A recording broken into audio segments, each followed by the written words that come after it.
નીકળ્યા છો, શા માટે નીકળ્યા, શું થશે?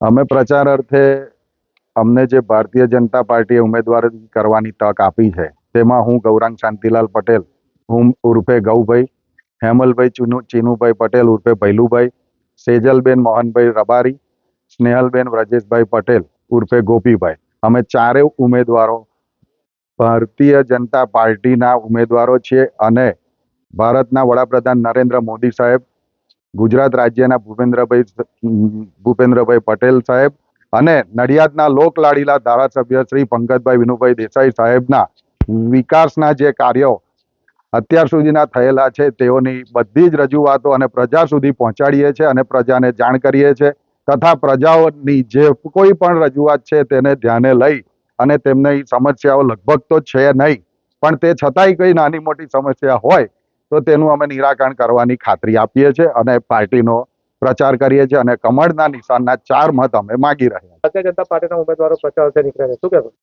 મારું નામ વિજયભાઈ શાહ છે. વોર્ડ નંબર 12ના 4 ઉમેદવારો માટે અમે જંગી પ્રચાર ચાલુ કર્યો છે. છેલ્લા અઠવાડિયાથી દરેક સોસાયટીઓમાં દર મત વિસ્તારની અંદર ફરીએ છીએ. લોકોનો એટલો બધો બહોળો પ્રતિસાદ છે કે તમે વોટ માગવાના આવશો, અમારે વોટ ભારતીય જનતા પાર્ટીને જ આપવાના છે. કારણ કે એટલો બધો વિકાસ કર્યો છે પંકજભાઈ સાહેબે તો કોઈ કામ નહીં તો બાકી રહ્યું નથી. રોડ, રસ્તા, લાઇટો, ગટર વ્યવસ્થા હોય કે પાણીની ટાંકીઓ હોય કે કોઈ ઓવરબ્રિજ હોય કે બ્રિજ હોય, દરેક જગ્યાએ સારામાં સારા કામ કર્યા છે.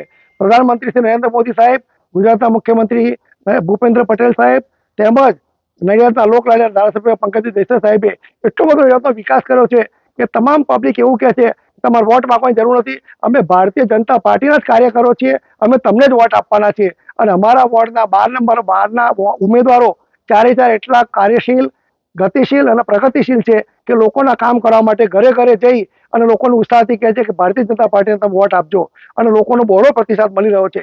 બોલો ભારત માતા કી જય, ભારત માતા કી જય, વંદે વંદે. મત માંગવા આવી રહ્યા છે, શું કહેશો? આજ રોજ અમે નડિયાદ મહાનગરપાલિકાના વોર્ડ નંબર 12ના 4 ઉમેદવારોના પ્રચાર અર્થે અહીંયા આ સોસાયટીમાં આવ્યા છે. અહીંયા સોસાયટીમાં અમને એટલો સરસ પ્રતિસાદ મળે છે. આ સોસાયટી સિવાય પણ જેટલી પણ જગ્યાએ ગયા છે ત્યાં અમને બહુ જ પ્રેમથી આવકાર્યા છે અને મત આપવાની અમને પૂરી ગેરંટી આપી છે. એ ઉપરાંત અહીંયા આગળ આપણા મોદી સાહેબ તથા આપણા પંકજભાઈ દેસાઈ સાહેબની કામગીરી એટલી બધી વખાણે છે લોકો કે તે લોકો એમ કહે છે કે તમને વોટ માંગવા અહીં આવશો નહીં, અમે ભાજપના જ છીએ અને ભાજપને જ વોટ આપીશું. My school is one such future-ready school where I understand each and every concept taught in the class and don't rote learn, where teachers don't just use books and blackboard to teach but use new ways of teaching and learning like audiovisual learning, activity-based learning and group activities which enhances my conceptual understanding. My school also teaches coding, which is an important 21st century skill. Not just that, I get an opportunity to showcase my skill on a national platform. And with all this, I acquire important skills that make me future ready and confident. Would you also like to know where is my future ready school? Visit now and see for yourself.